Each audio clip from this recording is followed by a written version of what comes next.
Imagine करो कि एक 25 साल का लड़का जिसका कमरा हमेशा अंधेरे से भरा रहता है, पर्दा हमेशा बंद रहता है, सिर्फ एक स्क्रीन की रोशनी से उसका चेहरा दिखाई देता है और उसके रूम का दरवाजा भी पिछले 3 सालों से नहीं खुला।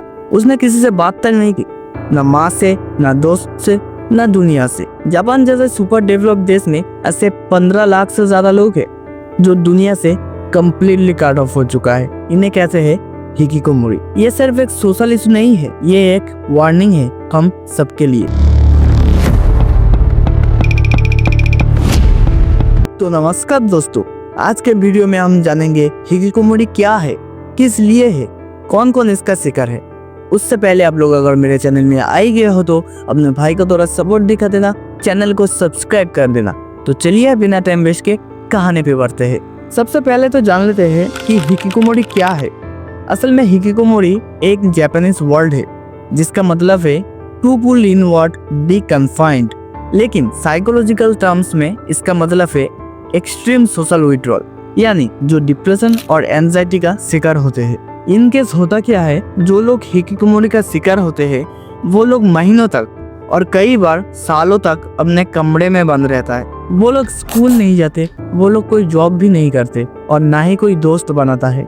वो लोग टोटली बाहर जाने से डरता है। वो लोग कुछ बेसिक सर्वाइवल पर जीता है, खाना, सोना, इंटरनेट और सबसे ज्यादा वीडियो गेम्स खेलना।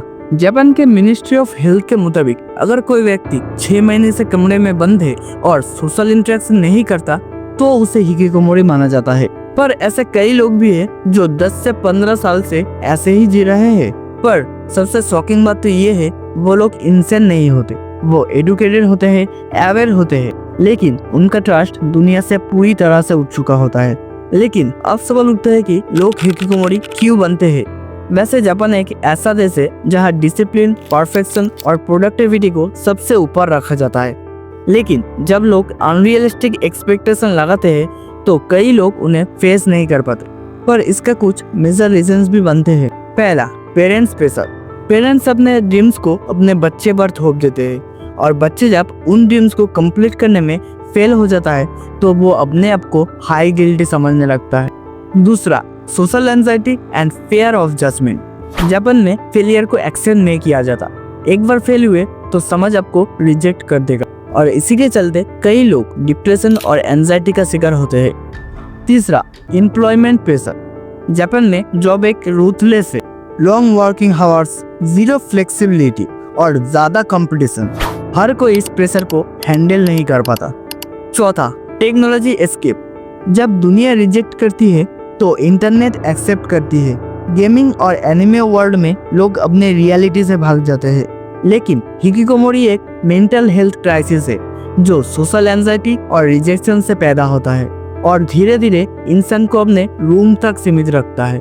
1980s के बाद जापान में इकोनॉमिक बबल कोलैप्स हुआ और तभी से हिकिकोमोरी प्रॉब्लम शुरू हुई थी।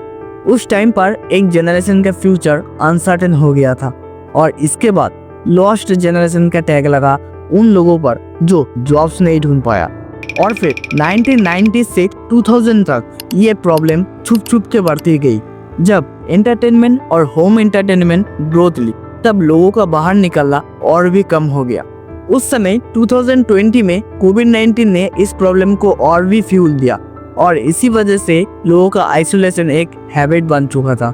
हिकिकोमोरी का प्रॉब्लम जब बहुत ज्यादा बढ़ गई तो सबसे ज्यादा केसेस मिले जापान के बड़े सिटीज जैसे टोक्यो, ओसाका, फुकुओका, कियोटो जैसे शहरों में। अर्बन एरियाज में भी प्राइवेसी ज्यादा होती है और रूम भी सेपरेट होती है और इसके लिए पेरेंट्स भी फाइनेंशियली सपोर्ट भी कर सकते हैं। लेकिन अब ये इशू सिर्फ जापान तक ही सीमित नहीं रही। इसका कुछ सिमिलर केसेस साउथ कोरिया में भी देखा गया है।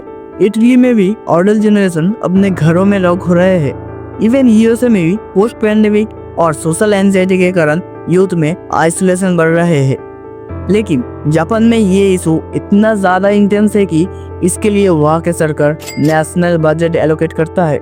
लेकिन हिकिकोमोरी का शिकार कौन लोग होते हैं?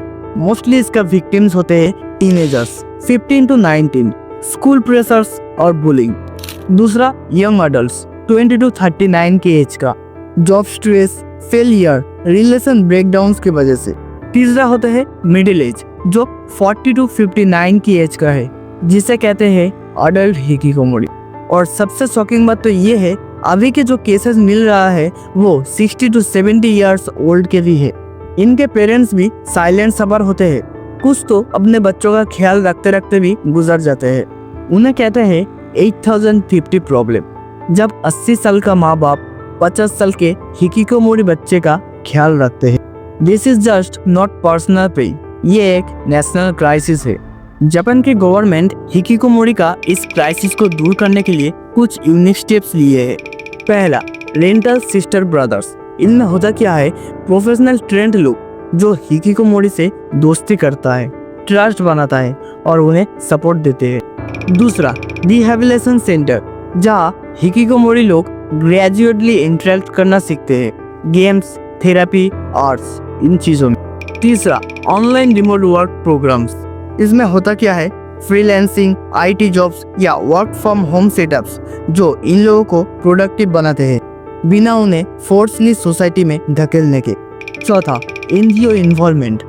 काफ़ी एनजीओ जैसे न्यू स्टार्ट या केजे एक्टिविटी वर्क कर रहे हैं to bring hikikomori back to life. लेकिन ये प्रोसेस बहुत ज़्यादा स्लो है, क्योंकि ये प्रोसेस सिर्फ इकोनॉमिक या सोशल नहीं, ये साइकोलॉजिकल और मेंटल हेल्थ का इशू है।